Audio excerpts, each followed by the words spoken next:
Good morning dear students. आज हम पढ़ेंगे land use pattern in India. The use of land is determined by physical factor कि land का अगर हम यूज़ करेंगे तो हमें कुछ फैक्टर्स, फिजिकल मतलब विच वी कैन टच, इन सब को हमें मद्देनज़र रखना पड़ेगा। जैसे टोपोग्राफी क्या है, हाइट, क्लाइमेट कैसा है, सॉइल का टाइप क्या है, ह्यूमन फैक्टर क्या है, जैसे पॉपुलेशन की डेंसिटी कितनी है, ज़्यादा पॉपुलेशन है, कम पॉपुलेशन है। ज़्यादा पॉपुलेशन होगी तो वो अपने घर के लिए लैंड को यूज़ करेगी rather than agriculture. Even if the land is used for is can be use for cultivation और नॉट। देन टेक्नोलॉजिकल कैपेबिलिटी कैसी है और कल्चर एंड ट्रेडिशन कैसा है। अगर हम लैंड देखें कि कैसे किस तरह बांटी गई है हमारी कंट्री में, वो है 43% प्लेन एरिया है, माउंटेन सेकंड हाईएस्ट है 30%, एंड देन प्लेटूज एरिया है 27%। इन्होंने अभी हमने जो पढ़ा था कि कैटेगरी कैसे बढ़ती और घटती जा रही है, कि फॉरेस्ट का एरिया जो है वो 18% है, 18.11, बैरन और अनकल्टिवेबल वेस्टलैंड का 12.1% था पहले, ठीक है। और under area under non agriculture uses 4.95%, permanent pasture ये हमारे 4.71, area under miscellaneous trees crop and groups ये हमारे हैं 1.23% पहले थे, और ये इसी अकॉर्डिंग इन्होंने देख रखा है। अच्छा, अब हम ये पढ़ते हैं कि total area, geographical area of India is 3.28 million square kilometre. अगर हम पूरा एरिया इंडिया का देखें तो वो 3.28 मिलियन स्क्वायर किलोमीटर है। Land use data however is available only for 93% of the world total geographical area because the land reporting for most of the northeast state except Assam has not been used fully। कुछ area है जैसे जम्मू कश्मीर का जो पाकिस्तान ने occupy कर रखा है, China का जो चाइना ने ऑक्यूपाई कर रखा है which is a integral part of India, but they are not being served or not being used by Indians. और नॉर्थ ईस्ट का भी एरिया कुछ है, ठीक है। The land under permanent pasture has also decrease. Permanent pasture की जो land है वो भी डिक्रीज हुई है। However how we will use to feed our huge cattle population in this pasture land and what are the consequence. Pasture land जैसे जहाँ पे घास वगैरह होती है, जहाँ पे कैटल्स वगैरह ग्रेज करते हैं, खाना खाते हैं, ठीक है। तो अगर वो कम हो जाएगी तो वे खाना कैसे खाएंगे। Most of the other land, the current fallow land, are either of poor quality or cost of cultivation of such land is very high। कि क्या है कि या तो वो बहुत पुअर क्वालिटी की है, या उसका लैंड अगर हम देखें तो वो अगर हम कल्टीवेशन करेंगे वहाँ पे तो उसकी कॉस्ट बहुत ज़्यादा है। Hence these land are cultivated once or twice in about 2 or 3 year. तो उनमें सिर्फ एक या दो बार ही, 2 या 3 साल में कल्टीवेशन किया जा सकता है। And if these are include in the net sown area then the percentage of NSA in India come to about 54%। तो अगर हम इसको इंक्लूड कर देंगे नेट सोन एरिया में तो इंडिया का जो है टोटल रिपोर्टिंग एरिया 50% बन जाएगा। The pattern of net sown area varies greatly from one state to another. कि नेट सोन एरिया वो भी हर एक स्टेट के अकॉर्डिंग भी है। It is over 80% of the total area of Punjab. Punjab में ज़्यादातर कल्टिवेशन एरिया है, Haryana, and less than 10% in Arunachal Pradesh, क्योंकि वहाँ पे हिली एरिया ज़्यादा है, मिजोरम, मणिपुर, अंडमान एंड निकोबार आइलैंड, ठीक है। नेक्स्ट आता है forest area in the country is far lower than describe 33% of geographical area. Forest area हमारी कंट्री में बहुत कम है as it outline in the national forest policy. National forest policy में बताया गया था कि हमारा जो टोटल फॉरेस्ट एरिया है वो 33% है। It was considered essential for maintenance of ecological balance, the livelihood of million of people who live in the fringe of this forest depending upon it. कि लोग जो है वो बहुत ज़्यादा फॉरेस्ट पर डिपेंड है, जो फॉरेस्ट में ही रहते हैं, तो उनके लिए दिक्कत हो जाएगी अगर वो ढंग से नहीं रह पाए तो, अगर फॉरेस्ट एरिया ख़त्म कर दिया तो हमने, part of the land is termed as waste land और land put to other non agriculture use, कुछ हम वेस्ट लैंड या जो नॉन एग्रीकल्चर यूजेज में यूज़ कर ली है. Waste land include rocky, arid, desert area and land put to other non agriculture uses include settlement, roads, railway, industry etcetera.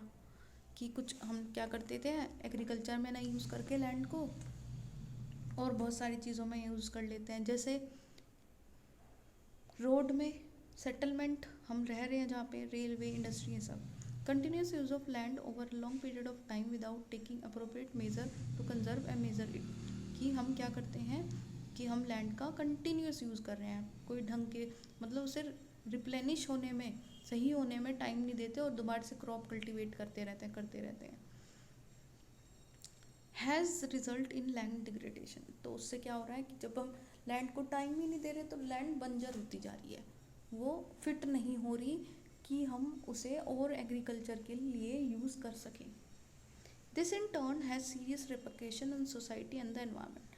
तो society पे बहुत ज़्यादा बुरे प्रभाव पड़ रहे हैं और एनवायरनमेंट पे भी.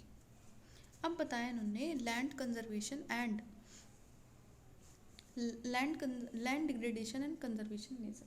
अगर लैंड डिग्रेड हो रही है तो हम उसे कंजर्व कैसे करें. We have shared our land with the past generation and we have to do with the future generation. की हमारी जो हमारे दादाजी पिताजी जो हैं उन्होंने ये लैंड को यूज़ किया, अब उन्होंने हमें दे दी, अब ये लैंड जो है वो हम अपने आगे वाली जनरेशन को देंगे. 95% of the our basic need for food, shelter, clothing are obtain from land. और हम अपनी 95% फूड, शेल्टर, क्लोथिंग ये सारे इससे ही लेते हैं. Human activities have not only brought about degradation of land but have also aggravate the pace of natural forces to cause damage to land. Human activity ने सिर्फ लैंड डिग्रेडेड नहीं करा, लेकिन कुछ ऐसे काम भी करती है कि नेचुरल फोर्सेस भी ऐसे कर दिए कि उससे लैंड डिग्रेड अल्टीमेटली हो ही जाती है. सम ह्यूमन एक्टिविटी जैसे deforestation, over grazing, mining, quarrying have contribute significantly in land degradation. कि कुछ एक्टिविटी हैं जैसे डिफोरेस्टेशन, ओवर ग्रेजिंग, माइनिंग, इन सब ने भी, ओवर ग्रेजिंग वगैरह जो हम कर रहे हैं उससे भी लैंड डिग्रेड होती जा रही है. Mining sites are abandon after excavation work is complete, leaving deep scar and trace of over burdening. क्या कर रहे हैं माइनिंग, क्या होता है जब हम कोई मिनरल निकालते हैं ना अर्थ से, तो हम खोदते जाते कि हमें मिनरल मिल जाए, और जब वो ख़त्म हो जाएगा तो उसे छोड़ देंगे वैसे का वैसे ही. ठीक है, तो उससे क्या होता है कि अर्थ में बहुत बड़े बड़े गड्ढे हो जाते हैं. In state like Jharkhand, Chhattisgarh, Madhya Pradesh, Orissa deforestation due to mining have cause severe land degradation. कि वो माइनिंग करने के चक्कर में जो वहाँ पे ट्रीज वगैरह थे उन्हें काट दिए तो लैंड डिग्रेड हो गई. In states like Gujarat, Rajasthan, Madhya Pradesh and Maharashtra, over grazing is one of the main reason for land degradation. Over grazing हो रही है, वहाँ पे पशुपालन हो रहा है तो उनको ग्रेज करा रहे हैं, और लैंड इतना है नहीं तो ओवर ग्रेजिंग हो रही है. उग इतना नहीं रहा जितना ज़्यादा हम उसको यूज़ किए जा रहे हैं लैंड को, तो फिर से वही लैंड डिग्रेडेशन हो रहा है. In the state of Punjab, Haryana, western UP, over irrigation करते हैं is responsible for land degradation due to water logging leading to increase in salinity and alkalinity in the soil. क्या हो रहा है कि उत्तर प्रदेश, इनमें क्या है, ये एग्रीकल्चर एरिया है तो यहाँ पे इरिगेशन फैसिलिटी बहुत अच्छी है, तो वो ओवर इरीगेट कर देते हैं, और तो सॉइल कैसी हो रही है, अल्काइन हो रही है, बहुत चिकनी मिट्टी सी होती जा रही है, और सैलिनिटी मतलब उसमें नमक की मात्रा ज़्यादा बढ़ती है. नमक की मात्रा जब बढ़ जाती है तो वो it is not suitable for cultivation. The mineral processing like grinding of limestone for cement industry and calcite and soapstone for ceramic industry generate huge quantity of dust in the atmosphere. तो बहुत सारी ऐसी industries भी हैं जो ये सब करते हैं, लाइमस्टोन को पीसना, ठीक है, सीमेंट के लिए, और और भी बहुत सारा। ये क्या करते हैं, एटमॉस्फेयर में एयर पोल्यूशन कर देते हैं, ठीक है, क्योंकि इनसे डस्ट पार्टिकल बहुत ज़्यादा निकलते हैं। In it retard the process of infiltration of water into the soil after it settle down on the land. और ये क्या करते हैं, लैंड में सेटल हो जाते हैं, फिर पानी में मिल जाते हैं, सॉइल पोल्यूशन भी करते हैं और वाटर भी। Industrial effluent as waste have become a major source of land and water pollution in many part of the country. तो सॉइल पोल्यूशन हो रहा है, इंडस्ट्रीज से गंदगी जो निकल रही है वो क्या कर रहे हैं, बहुत ज़्यादा सॉइल पोल्यूशन और लैंड पोल्यूशन कर रहे हैं हमारी कंट्री में। नेक्स्ट आता है, there are many ways to solve the problem of land degradation, कि बहुत सारे तरीके हैं जिससे हम लैंड डिग्रेडेशन को सॉल्व करें। Afforestation and proper management of grazing can help to some extent, कि अगर हम अफॉरेस्टेशन करें, अफॉरेस्टेशन मतलब planting the trees in very large amount, और अगर हम प्रॉपर मैनेजमेंट करें ग्रेजिंग का मैनेजमेंट कैसे होता है कि लैंड को 4 पार्ट में डिवाइड कर दो, ठीक है, एक या 2 साइड क्या कराओ, ग्रेजिंग कराओ, इतने 2 साइड बढ़ती रहेंगी, वहाँ पे ग्रेजिंग का मटेरियल निकलता रहेगा लैंड से। जब वहाँ 2 जो पार्ट हमने ग्रेजिंग कराई थी वहाँ पे कम हो जाए तब दूसरी साइड शिफ्ट हो जाओ, या हम एक एक करके भी जा सकते हैं। उससे क्या होता है, एक प्रॉपर टाइम मिल जाता है लैंड को कि वो घास वगैरह ये सब उगा पाए, ठीक है। Planting of shelter belt of trees, control of over grazing, stabilisation of sand dunes by growing thorny bushes are some of the method of to check land degradation and area. तो क्या करेंगे, शेल्टर बेल्ट बना दो plant की। Shelter belt क्या होता है, बहुत बड़े बड़े प्लांट लगा दो। ओवर ग्रेजिंग पे कंट्रोल करो, सैंड ड्यून्स को स्टेबलाइज करो, क्या उन पे थोड़ी बुशेस लगा दोगे तो वो उनकी जड़ जो है वो सैंड को जकड़ लेंगी, फिर वो उन्हें उड़ने नहीं देंगी। तो ये सब मेथड है अगर हम लैंड डिग्रेडेशन एरिड एरिया में सही रखना चाहते हैं। तो proper management of waste land, controlling of mining activities, proper discharge and disposal of industrial effluent waste after treatment can reduce land and water degradation in industrial and sub urban area.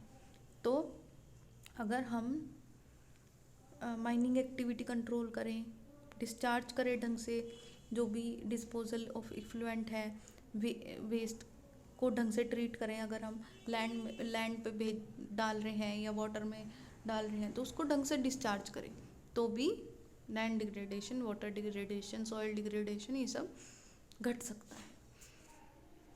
अब soil as a resource कैसे है, soil is the most important renewable resource, ठीक है, बहुत important renewable resource है। It is the medium of plant growth and support different type of living organism on the earth, कि एक medium है जो different type of living organism जो है अर्थ पे उन्हें सपोर्ट करता है।